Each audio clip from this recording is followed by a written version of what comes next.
In the small, tree-lined town of Helena, Alabama, life moved slowly and deliberately.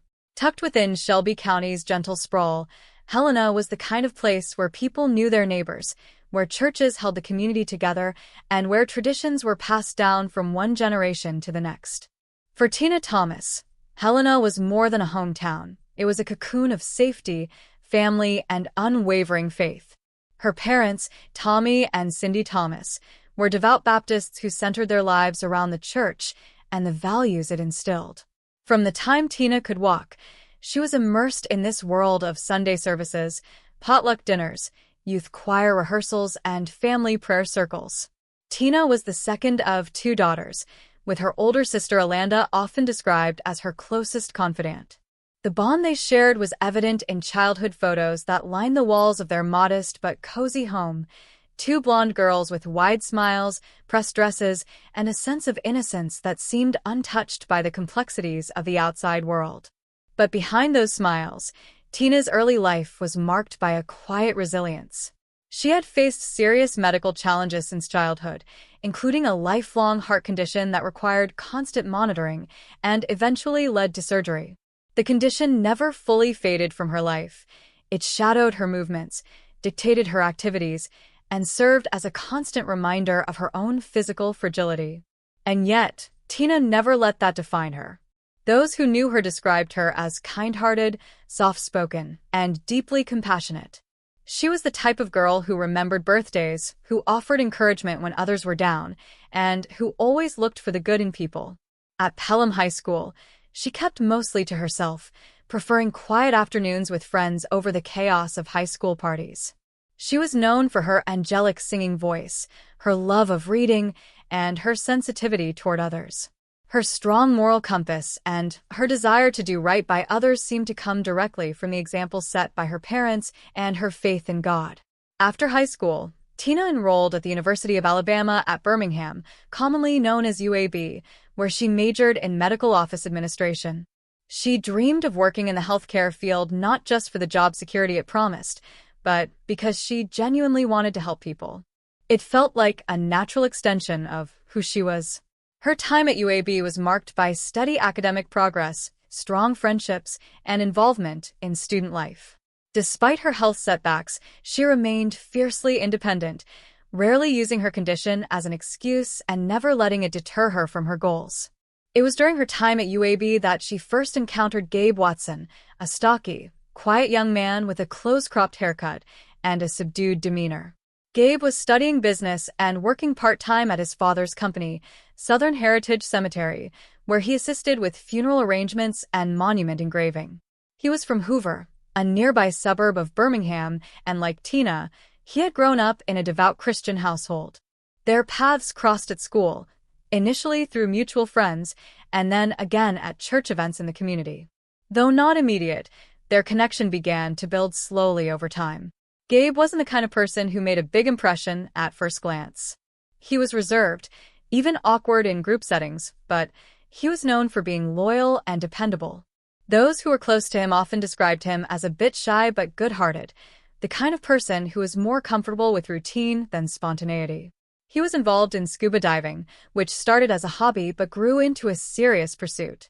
He took pride in his dive certifications and often spoke about underwater adventures with a quiet sense of pride. For someone like Tina, who had lived a fairly sheltered life because of her health, Gabe's adventurous streak offered a window into a world that felt out of reach, but intriguing. Their courtship unfolded with a kind of southern politeness that might seem old-fashioned to some. They began going out in groups, then moved on to one-on-one dates, dinners at local chain restaurants, visits to church, and long conversations about faith, family, and the future. It wasn't a whirlwind romance, but a steady and respectful unfolding of companionship. They both came from similar backgrounds and held similar values.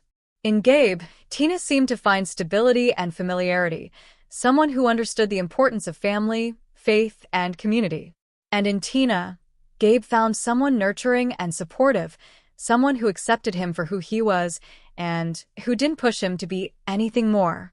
As their relationship deepened, Tina's family welcomed Gabe with open arms, though privately some had reservations. There were moments when Gabe seemed emotionally distant or rigid in his thinking, but he was polite. He attended church with them, and he appeared to treat Tina with respect. He also seemed aware of Tina's medical history and was careful around her, never pushing her physically and always making sure she was comfortable. Tina, for her part, rarely mentioned any disagreements or concerns. She saw Gabe as her future husband and made it known to her friends and family that she believed God had placed him in her life for a reason. By the time Tina and Gabe had been dating for nearly 3 years, conversations about marriage had become more frequent. Gabe proposed in 2001 with a modest ring and a quiet sincerity that mirrored his personality.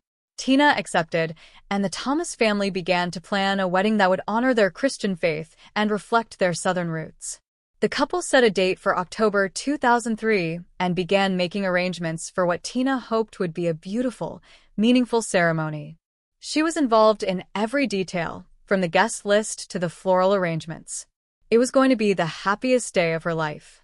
In the months leading up to the wedding, Gabe surprised Tina with the idea of a honeymoon trip to Australia, complete with a diving excursion to the Great Barrier Reef and the SS Yongala, a famous shipwreck site known for its stunning marine life. It was a generous and adventurous offer, one that promised excitement and unforgettable memories.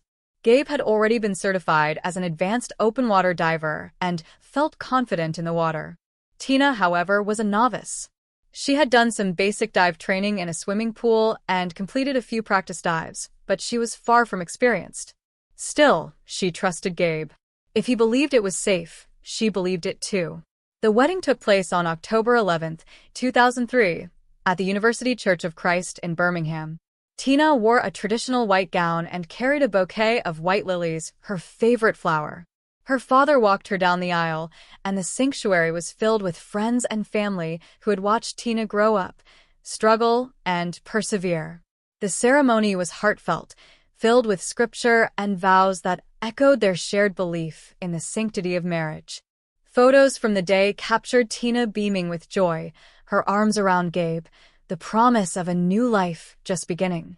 It was, by all appearances, the culmination of a quiet but enduring love story.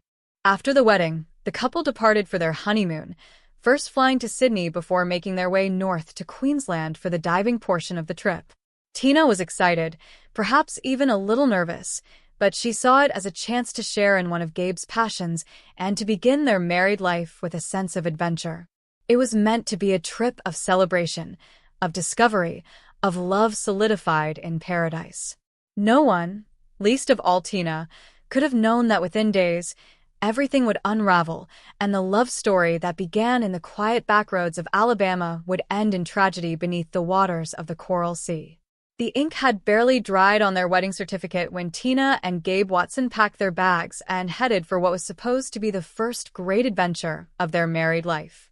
October in Alabama brought with it the mild transition from summer to fall, and the couple left behind the crisp southern air for the humid tropics of the southern hemisphere. Their destination was Australia, a place that felt worlds away from the modest, slow-paced life they had known in Helena and Birmingham. To Tina, it was more than just a honeymoon. It was the beginning of forever. A chance to leave behind the routines of daily life and step into something larger than themselves. To Gabe, it was also an opportunity to indulge one of his deepest passions, scuba diving. Gabe Watson had been a certified diver since 1999 and was something of an enthusiast. He had trained locally, diving at quarries and inland lakes around Alabama, where visibility was poor and conditions were often less than ideal. Still, he had managed to acquire advanced certifications and spoke often about his plans to explore more challenging sites abroad. Diving gave Gabe a sense of control, of mastery, and perhaps even freedom. Underwater, he didn't need to make small talk or manage social expectations. He only had to focus on his gear, his breathing, and the strange and quiet beauty of the submerged world. For someone like Gabe, who was more reserved and less emotionally expressive than most, diving may have offered a kind of sanctuary. Tina, on the other hand, had limited exposure to scuba diving. She had been introduced to the idea through Gabe and had gone through a brief course in preparation for the honeymoon. The training had consisted of confined water dives in a swimming pool and a few open water sessions at a quarry in Alabama. Those sessions had been cut short by poor visibility and difficult conditions, and it was later revealed that Tina had struggled to master some of the basic skills. Equalizing pressure, clearing her mask, and managing her buoyancy didn't come naturally to her. In fact, she had expressed anxiety about the dives, voicing concerns to both Gabe and her parents. But she had persisted. She wanted to be part of her husband's world, and she wanted their honeymoon to be memorable, even if it meant stepping out of her comfort zone. The idea to go to Australia had come from Gabe, and it was he who had chosen the diving itinerary. The centerpiece of the trip would be a multi-day live-aboard diving cruise with Mike Ball Dive Expeditions, one of the most reputable diving outfits in Queensland. The company's vessel, the Spoil Sport, was equipped to handle advanced dives at sites like the Great Barrier Reef and the SS Yongala, a sunken passenger ship that had become one of the most famous dive locations in the world. The Yongala wreck sat off the coast of Townsville, submerged in about 100 feet of water. It was known for its abundant marine life, strong currents, and challenging conditions.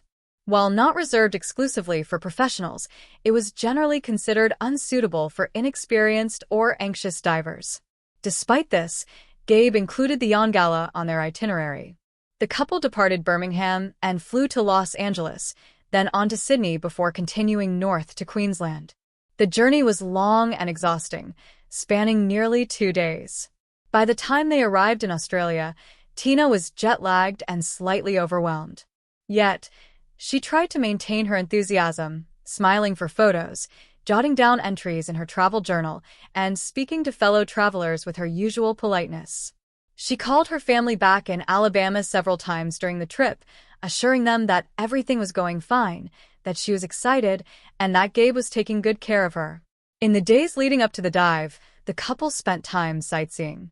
They visited beaches, took walks along the waterfront, and explored local shops and restaurants. Tina bought postcards and small souvenirs for friends and family back home. She seemed enchanted by the novelty of it all, the vibrant colors, the sounds of a different world, the foreign accents, and the bustling energy of a place so far removed from the quiet, familiar streets of Helena. But as the dive day drew closer, a subtle shift could be felt in Tina's demeanor. According to some accounts, she became quieter and more introspective. She was visibly nervous, and at one point, she expressed concern to Gabe about the upcoming Yongala dive, questioning whether she was truly ready. The Spoil Sport set sail on October 20th, 2003, from the port at Townsville. The vessel was a 100-foot twin-hulled catamaran, designed for both comfort and functionality. It carried a crew of experienced dive masters and hosted around 25 passengers, many of whom were seasoned divers from around the world. Gabe and Tina were assigned a small cabin below deck, with bunk-style beds and minimal furnishings. It was close quarters, but the atmosphere aboard was generally upbeat and communal.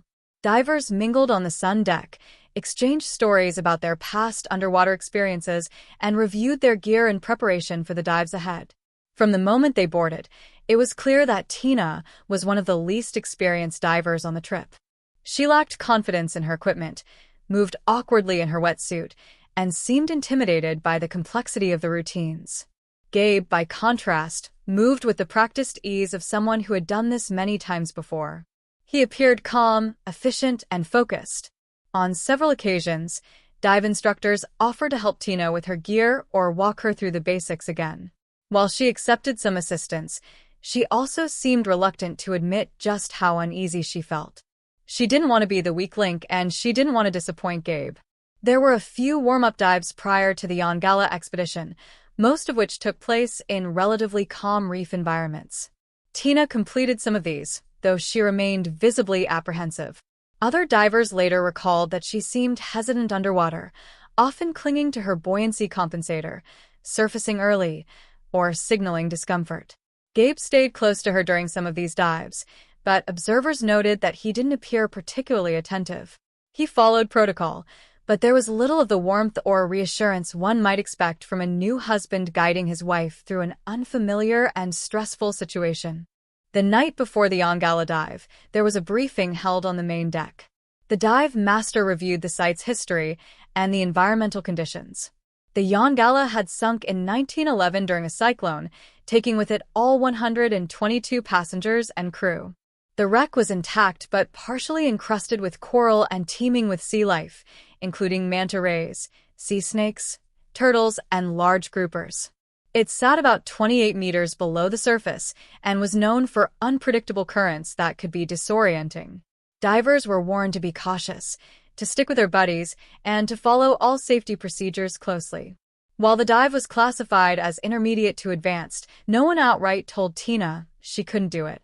The assumption was that all participants had been properly trained and certified. On the morning of October 22, 2003, the divers prepared for the Yongala descent. The weather was clear, but the water conditions were moderate to rough, with noticeable swells and a steady current. Tina suited up slowly, double-checking her gear with visible anxiety. She spoke to another diver and confessed she was nervous. The other diver offered encouragement, reminding her to breathe slowly and stay close to her buddy. Gabe appeared more focused on his equipment than on Tina. He helped her into her gear, but reportedly didn't speak much to her beyond the basic instructions. There was no moment of pause, no words of comfort before they rolled off the dive platform and disappeared beneath the surface. What happened during the dive remains the subject of heated debate and conflicting accounts. Within minutes of entering the water, Tina experienced distress. According to Gabe's statements to Australian authorities, she signaled that she wanted to abort the dive and ascend. He claimed that she began to panic and that he tried to assist her, but was unable to manage both her buoyancy and his own. He said he made a decision to surface for help, leaving her behind on the seabed. Others, including crew members and fellow divers, would later question this version of events. Some said Gabe's behavior upon surfacing was odd. He did not appear frantic or even particularly shaken. He calmly told a crew member that his wife was in trouble underwater. By the time a rescue diver reached Tina, she was motionless on the ocean floor. Tina was brought to the surface and CPR was administered on the dive platform. Despite all efforts, she could not be revived. She was pronounced dead within minutes. The honeymoon, once imagined as the joyful beginning of a life together, had ended in the most horrifying and unexpected way imaginable. Tina Watson, beloved daughter, sister, friend, and wife of just 11 days, was gone. The sun still shone brightly on the turquoise waters surrounding the spoil sport, but for those aboard, the atmosphere had changed completely. Grief, confusion, and a heavy silence settled over the vessel. Gabe was taken aside and questioned, and over the next hours and days, his version of events began to shift. The inconsistencies raised immediate red flags among both the crew and local law enforcement. A tragedy had occurred, but whether it was a tragic accident or something far more sinister remained to be seen. Back in Alabama, the Thomas family received the devastating news. The daughter they had lovingly raised, the woman they had recently watched walk down the aisle in a white gown, was never coming home.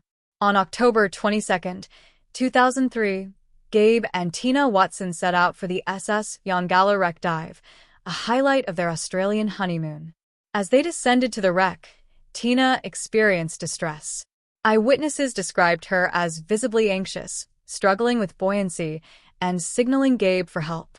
Gabe, according to his account, tried to assist but struggled with his own buoyancy and the worsening conditions. He claimed he then decided to surface, leaving Tina behind. Tina's distress deepened, and she sank to the ocean floor unconscious. When other divers finally reached her, she was unresponsive. Despite CPR efforts, Tina was pronounced dead on the dive boat shortly after being brought to the surface. Gabe appeared relatively calm. The Australian authorities began their investigation almost immediately. Gabe's account of the events was scrutinized for inconsistencies, especially his actions after surfacing. Witnesses, including other divers and crew members, described how Gabe's response to Tina's distress appeared lackluster and detached. A forensic dive analysis revealed that the conditions were manageable, raising questions about Tina's ability to be abandoned underwater. The coroner's inquest further examined Gabe's behavior, and the growing suspicion among investigators, Tina's family, and the media hinted that this may have been more than just a tragic accident. There was mounting belief that Gabe might have been involved in Tina's death in some way. Following the investigation, Australian authorities charged Gabe Watson with manslaughter, alleging he had caused Tina's death by negligence. However, the process of extraditing him from the U.S. was fraught with diplomatic complications. There was significant political pressure from both the U.S. and Australia, with negotiations over the extradition dragging on for years. Delays in the legal proceedings and disagreements between the two countries further complicated matters. Eventually, Gabe was extradited to Australia, but the case against him would continue to unfold amidst intense media scrutiny and legal battles, casting a long shadow over the memory of Tina's tragic death. In 2009, Gabe Watson stood trial for manslaughter in Australia, accused of causing Tina's death by abandoning her during the dive. The prosecution argued that Gabe's actions were negligent, emphasizing his lack of urgency and failure to assist Tina despite signs of distress. Key testimonies came from dive experts, crew members, and eyewitnesses who cast doubt on Gabe's version of events. The defense countered, claiming that Gabe was overwhelmed by the situation and couldn't have saved Tina in time, suggesting her death was a tragic accident.